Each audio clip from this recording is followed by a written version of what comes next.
national parliamentary organizations. In this regard, members will be nominated from time to time to represent the National Assembly in this fora, and the honorable members so nominated are urged to fly the Kenyan flag high, fully participate in the meetings, and ensure that Kenya's position on international issues is well articulated. Thank you. Yes, Millie? I have a point of order.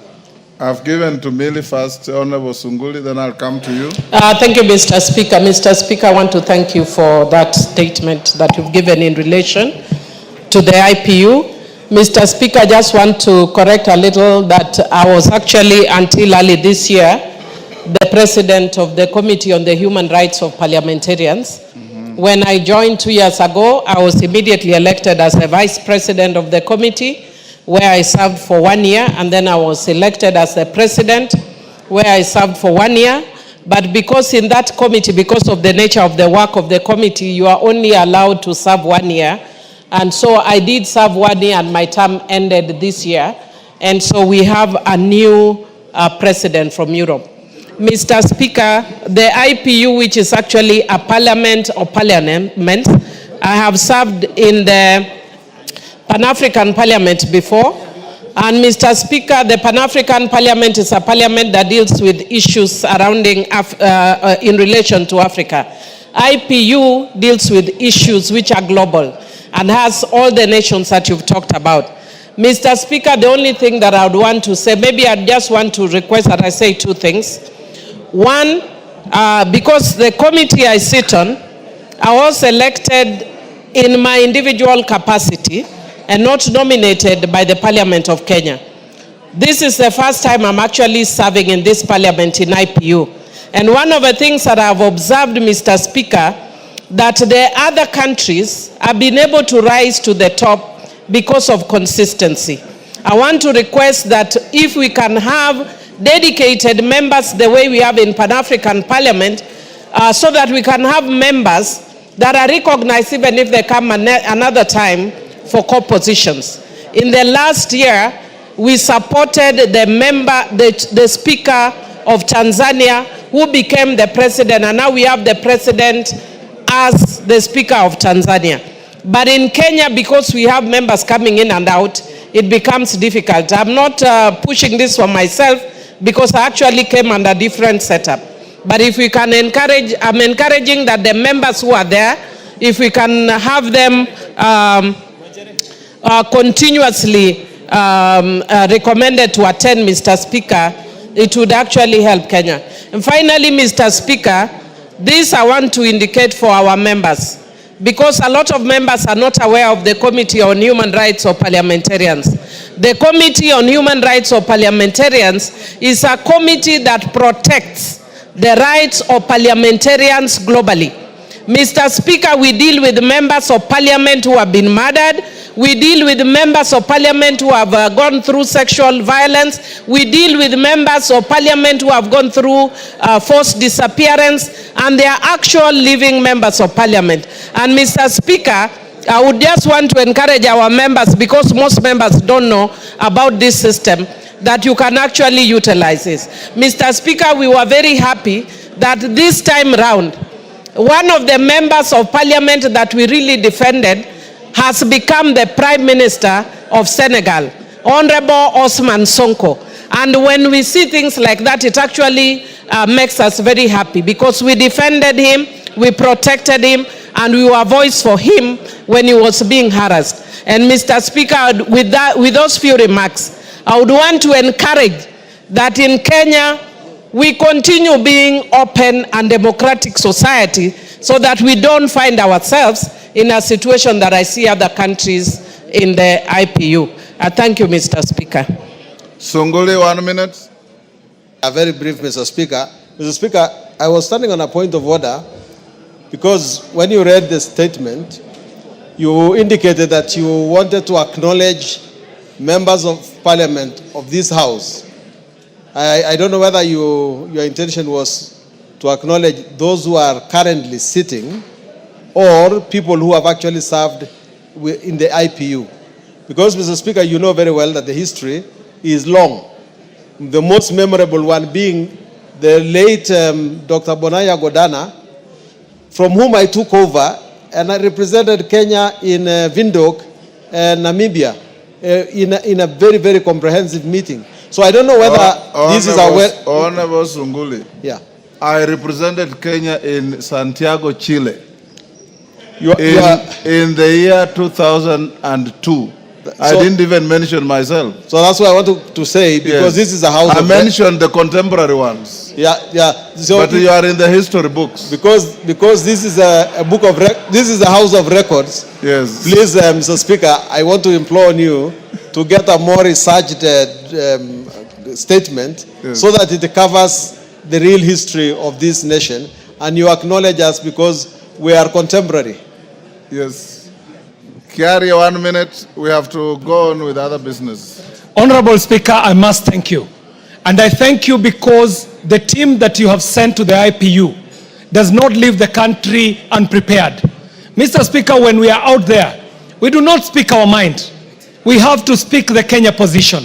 And for us to totally understand the Kenya position, we have to be very well prepared from this parliament. So, Mr. Speaker, I thank you. Honorable Millie Adhiambo has been able to represent this country at the IPU at a very high level as the president of an all-important committee on the protection of the human rights of parliamentarians. Yours truly, Mr. Speaker, the honorable member for Dagoretti South constituency, has been able to serve 2 terms as the president of the Committee for the Respect and the Promotion of International Humanitarian Laws.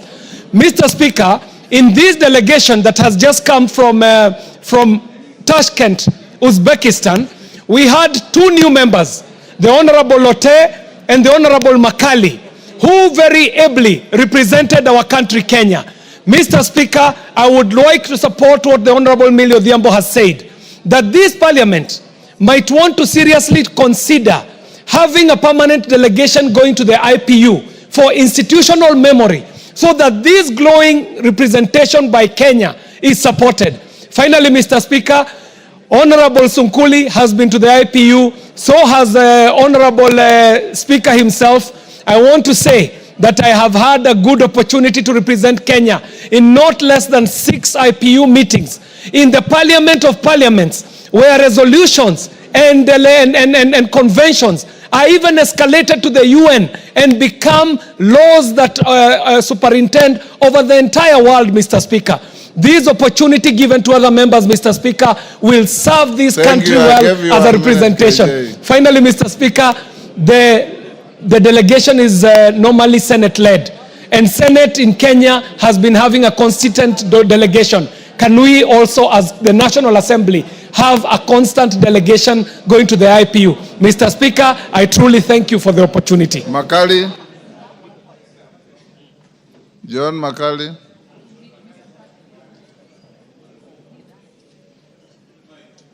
Give him the mic.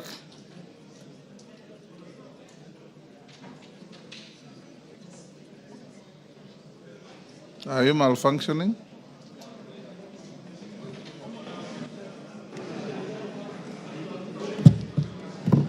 There's one next there, in front of you.